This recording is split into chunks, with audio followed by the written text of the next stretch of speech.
Hi everyone, welcome back to Pine Hollow Auto Diagnostics. Today we have this cool beach cruiser 2007 Jeep Wrangler in the shop. It has a parasitic draw. I guess recently they swapped the engine, painted it, made it nice, but overnight, next morning you can't start it, so that's not fun. So let's take a look at the draw right now. So the vehicle's asleep, took about 5 minutes to go to sleep. And what is our current amp draw? About 0.8 amps. You can see it's 0.82, 0.78. This is an in-series ammeter connected right across the positive battery post. It agrees very well with the clamp meter, and you can see the current is going right into the fuse box or the TIPM. So classic, almost an amp. And brand new battery, but overnight, it's enough to draw this thing down. So what's the next step? We want to, instead of pulling fuses, use just a regular voltmeter to measure the voltage drop across each accessible fuse. So the big fuses are obviously not accessible, they're just covered, but at least go through all the small mini fuses and measure the voltage across each one, and then write down in your notebook what the voltage drop is across each fuse. So a good reading is 0.0 millivolts. That means there's no voltage drop across the fuse. That means there's no current going through that fuse. So I went through all the small fuses, and there are 3 that have a non-zero voltage drop. So this 20 amp right here has a voltage drop of, it's very small, but it's not 0. Let's see if I can get my leads on here. 0.1 millivolts. Now that's nothing crazy, but you still want to write that down because it's not 0. The neighboring fuse, this 30 amp, is 0.1 or 0.2 millivolts. Again, pretty small. The one that's kind of large is this 20 amp wedged right here in the middle. Measure across that one.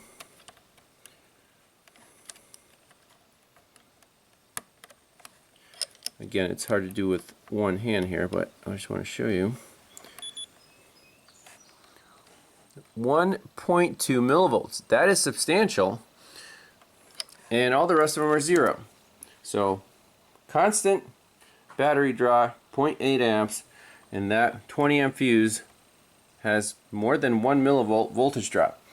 So let's take a look at this cover, and let's see here.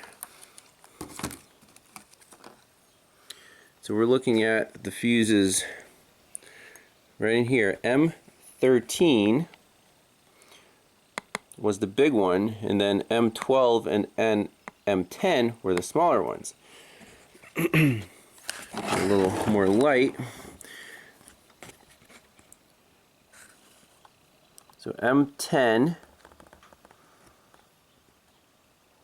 feeds the radio, vanity, something.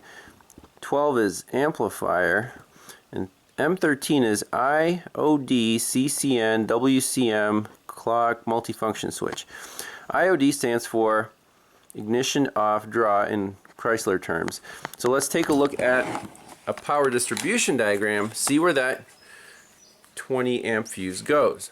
For now, what I want to do is just pull it out and see if our draw goes to something reasonable, and put it back in and see if it returns to the 0.8 amps before we even look at diagrams. Alright, so we'll look at our ammeter. I'm going to pull this 20 amp fuse out. Now it's kind of wedged in here, so I'm going to get in there with some needle nose pliers. Okay, got a hold of it.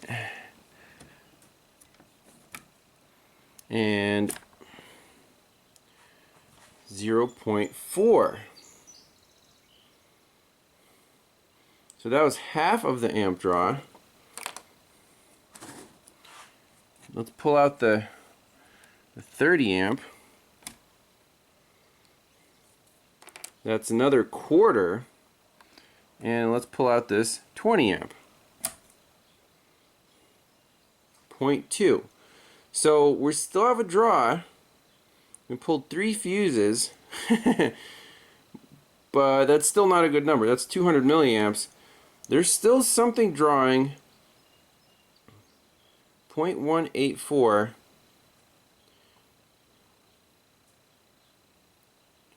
They'll probably go back up to 0.2.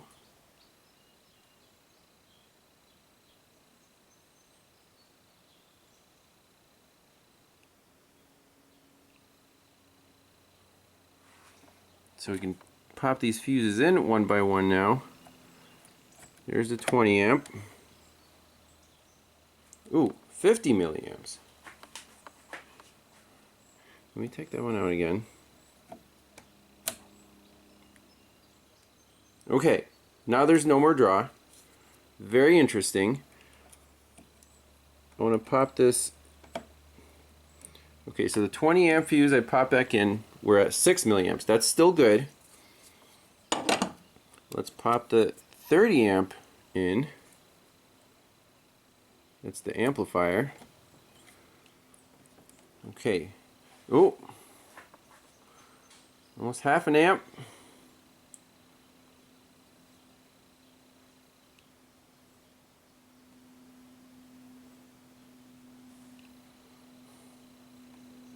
.3, 0.28. Is it going to go to 0?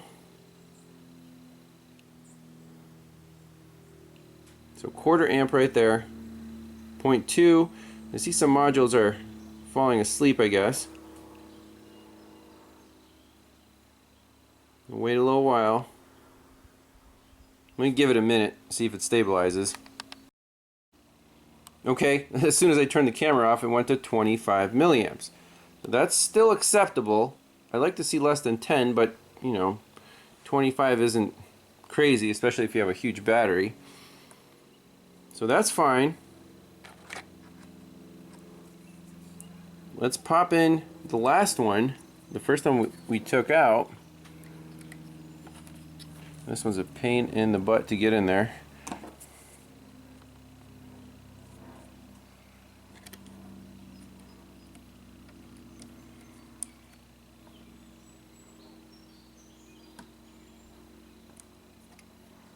.9. That should stabilize it back to 0.8.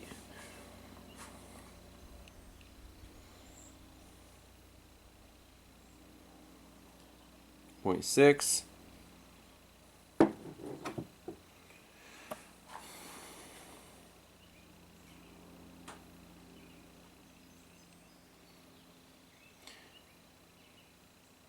So modules are going to sleep.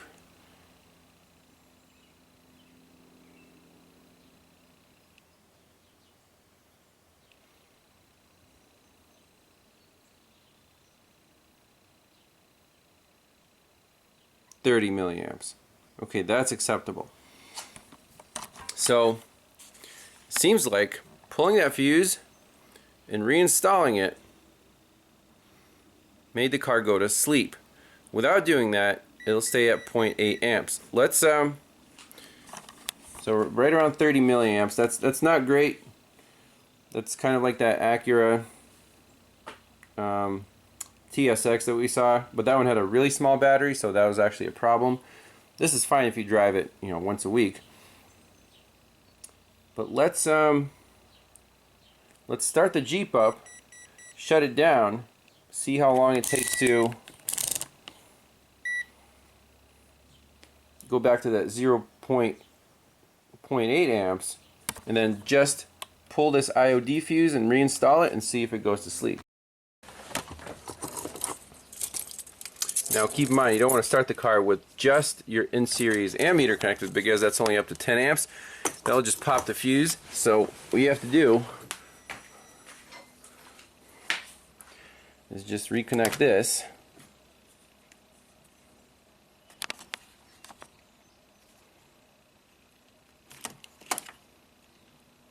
Okay. Let's just try ignition on.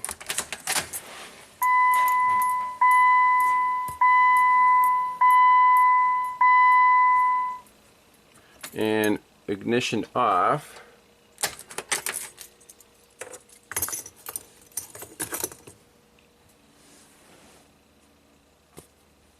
And should all this stuff go to sleep?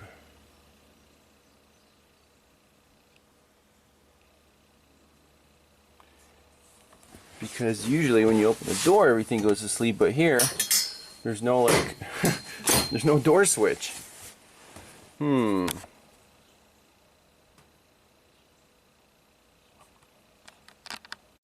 Okay, so something clicked under the hood, radio turned off, cluster is now completely off. Let's reinstall the in-series ammeter. Alright, so we're at 1.2 amps. Let's wait about 10 minutes, see if it goes back to 0.8. Pull the magic fuse, see if it drops to 30 milliamps. Okay, after about 15 minutes, we're back down to 0.8 amps. That seems to be the magic number. So what I want to do before pulling that fuse again is at this WCM, the wireless control module, which is like the remote door lock receiver, the immobilizer, it's right here by the ignition switch, and these are known to go bad. So let me put a scope on here and see if this thing is alive right now. I mean, it might be a little warm. I want to see if it's keeping the network alive. We can just unplug this module instead of pulling the fuse and see if our draw goes away. Okay, so first of all, the wiring colors on this connector don't add up. It's an 8-pin connector, but only 6 of the wires are occupied. And you can see, the first one is a violet brown, but then we have a white, a blue, a black, red, tan, and white. That's definitely not what we have right here. What the heck? It looks like there has been some modification right here, and this I think is the OEM connector, and then this one, the owner said there's some kind of remote start installed. That's definitely not a variable.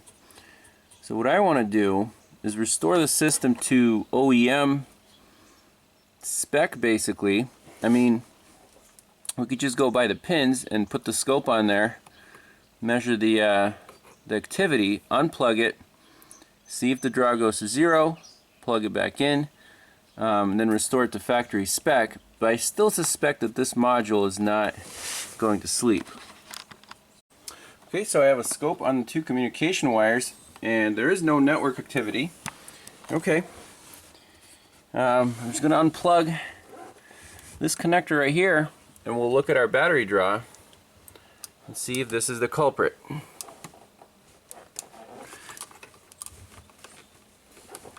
Okay, there we go. Did anything change?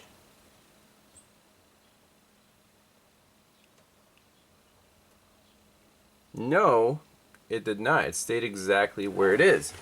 So, my initial guess was not correct. Here's the power distribution diagram. There's that IOD fuse. So we have cluster, steering control module, which is the multifunction switch. We're already here. And the Sentry key remote entry module. So we disconnected this. So basically this connector right here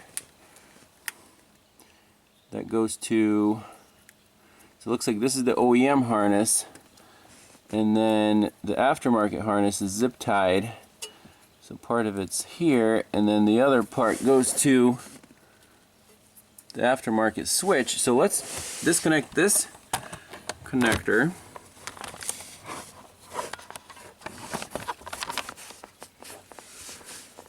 Right here, look at our draw.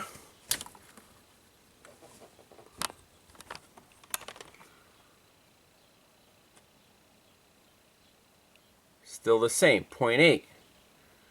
Okay, so it doesn't look like the aftermarket remote start has anything to do with this.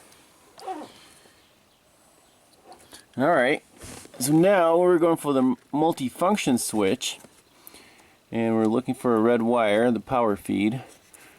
And let me get to the other side. Alright, so we still have our 0.8 amp draw. We disconnected the sentry module. That's one of the components on this fuse. Next is steering control module, which is this multifunction switch, just a little connector up here. Let's disconnect that, see if the draw goes away. Next is going to be the instrument cluster, if this doesn't do anything.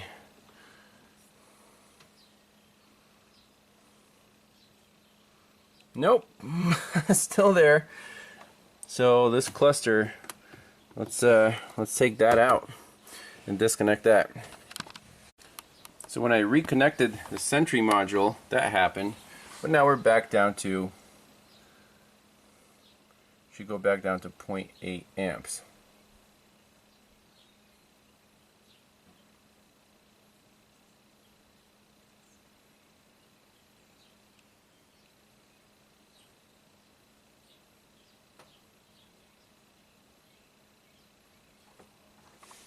And our network is asleep. There we go, 0.80. Alright, here's the instrument cluster. Pretty easy to remove, just 4 screws around the perimeter. Here's the connector with the red wire. So let's pull that off. Now, does this feel warm? I guess a little bit, but it's hard to say there.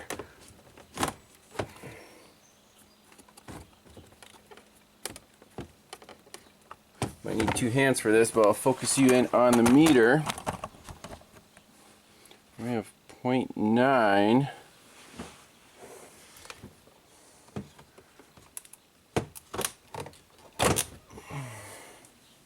Okay, that's promising. 0.5. Nothing's going on with our network. 0.4. Let's see if this drops all the way down.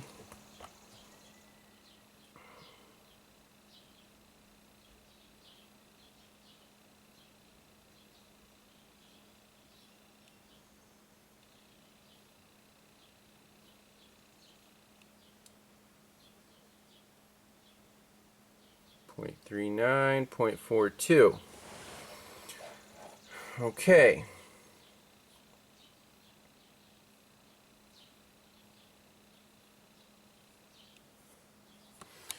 So that's half of the draw is the cluster.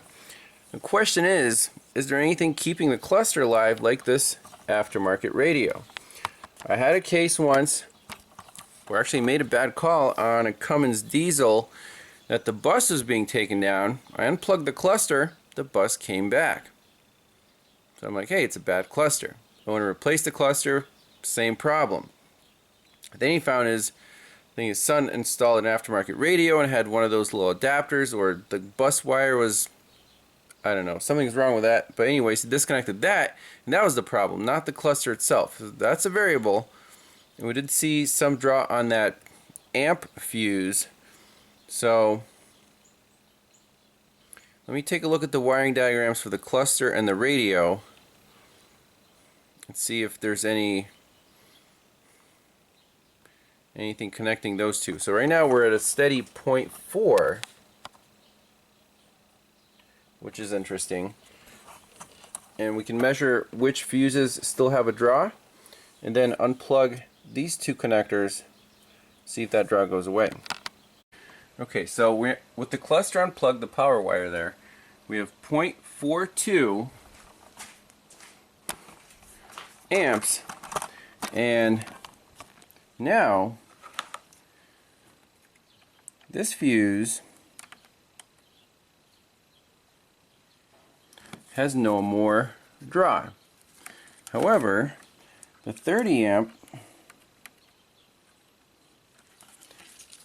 0.2 millivolts and the 20 amp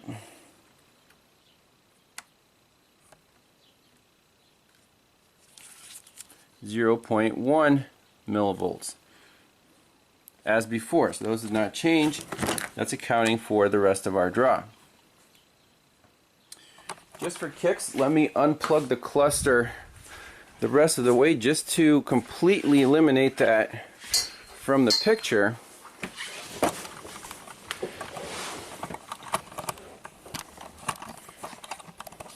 So cases like this, it's not as straightforward as just one component drawing. Sometimes the components are interrelated, and one component's waking up another component. Doesn't do anything. Okay, so the whole cluster is disconnected. We're still at 0.42 amps. We have to go after this radio and amplifier.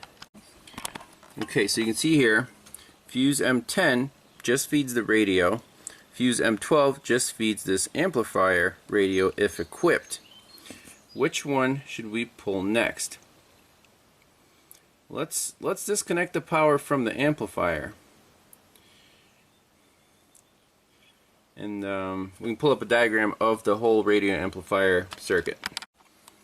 So looking at the radio amplifier diagram, in this case, the radio has one constant battery power feed, and so does the amplifier. And this says fuse 31 30 amp. I'm not sure why it's fuse 31, because I thought it was fuse 12, like we see here. C1 pin 12, C1 pin 12. So this fuse number might not be correct, but there is no ignition power feed to these components. They are woken up exclusively by the CAN network. You see CAN bus from the TIPM wakes up radio, wakes up the amplifier. Now, is that the same network as our Sentry module? Let's see here. There's cluster, steering column control module. Those are on the LIN bus. ABS, dynamic sensor. So CAN C bus versus CAN interior bus, and then the diagnostic bus goes to the DLC. So it looks like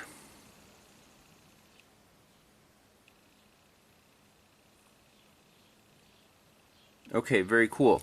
Radio, amplifier, and cluster are on the CAN interior bus. That would make sense. Those three components are awake because one of them is not going to sleep and keeping the bus alive. Beautiful.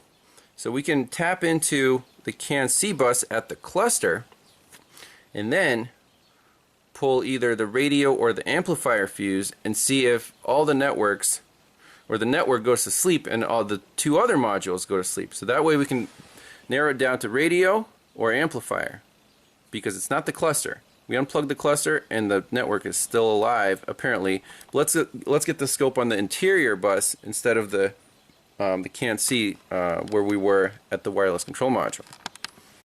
Alright, so we're on the white, orange, and white wires, so CAN interior plus and minus. Cluster's unplugged, and sure enough we have activity. This is awesome. This is going to be our problem. 0.4 amps. So now let's pull the fuse. I want to pull the fuse for the radio because it's aftermarket and see if the network goes to sleep, see if our draw goes away. We can plug the cluster back in, and that should be the end of the diagnosis. So this is a good one. Alright, here we go. So I'm going to pull this M10 20 amp fuse going to the radio, and on the scope we're going to see if the activity goes away and if our amp draw goes away. So M10 20 amp, just pull that out. Okay. Did anything change? We have 0.36.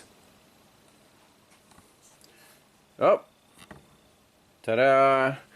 0.20, and eventually the amp should go to sleep.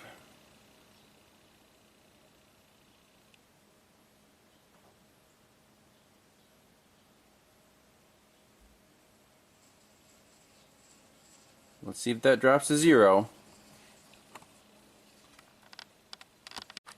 Okay, took like 10 seconds. 24 milliamps. Beautiful. You see our network turned off. I'll save that on the Google Drive so you can follow along. So the fuse going to this aftermarket radio. I'm assuming there has to be some kind of little box, because these aftermarket radios, they require an ignition input and a constant power. And on this car, the bus wakes up the radio, kind of like on a Land Rover. I don't know why they would do that. But that little box, I think, is going nuts and just keeping the network alive. So, last thing, let's reconnect the cluster. Make sure that our draw is still 0. And then pop out this radio, see what's hiding behind the dash. So I plugged the cluster back in, and our network woke up. We're at 0.8 amps, but it should go to sleep, like right there. That's normal. And that should drop to 0. And that should drop to, whatever, 30 milliamps, which is no good. So I'm going to put the dash back together, take this console apart, and see what's up with this Pioneer CAN adapter. Let's see, boom, 25 milliamps, back down, sweet. Okay, great, so we're at 24 milliamps. I'm just curious, if I pull the amp fuse, will we see any change at all? No, but we go down to 7 milliamps. So that amp is drawing 20 milliamps for no real reason. Like that's a good number right there. You can leave your Jeep for months and it'll still start up. So that's all right. Let's put the amp fuse back in. That's M12. Was it this one? Yeah. I should wake up the network. No, I guess it didn't. Oh, yeah, it did. It did wake up the network. Let's see if it goes back to sleep within 20 seconds. So, yeah, we're back up to 0.8. Boom, boom. And 0.6.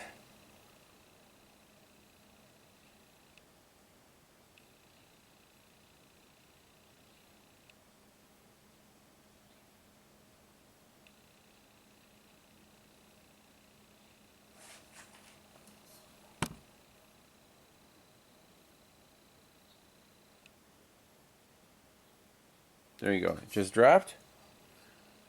25 milliamps. Okay, that's fine. Alright, so I got the radio pulled out. And behind here, I think this is, it's got to be the magic box that converts our, so this is the OEM connector. You see the orange and white wire. That's the CAN. And then the adapter turns it into a pink and black, which come up to here. And I believe when this box senses CAN wake-up signals, see the red wire comes in, and then that sends power to the radio. So let's pop that fuse back in, look at our draw, look at the scope, and unplug this magic box. I know that's going to be our problem. I'm 99% sure. So it's interesting. I popped the fuse back in. The network didn't instantly come back alive.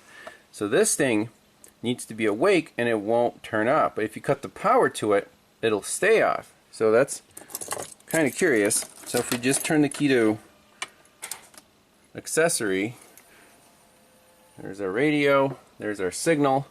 Let's wait for the draw to go to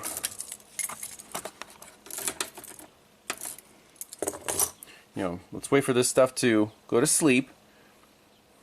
We'll see the 0.8 amps and then I'll unplug the box. So we're at 1.2 amps right now. I don't want to wait the 10 minutes. But you can see the box has like a little light inside of it, and it's trying to go to sleep, but it can't. It's like that, and then more activity. So let's just unplug it. See what our interior bus does.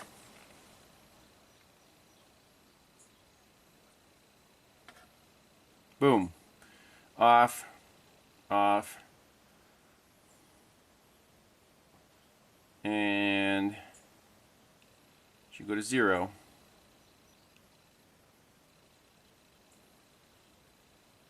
Right there. Goes to 0. Now we're at 0.4, and that will go away in 10 minutes. That's something else in the car that, you know, by design. So if we plug the box back in, I don't think it'll wake up. See, a little blue light comes on. Now it's like blinking on standby.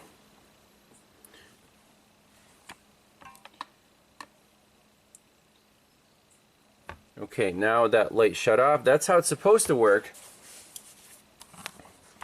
So something in that box, in the programming, went nuts, and it's just not allowing this interior bus to go to sleep.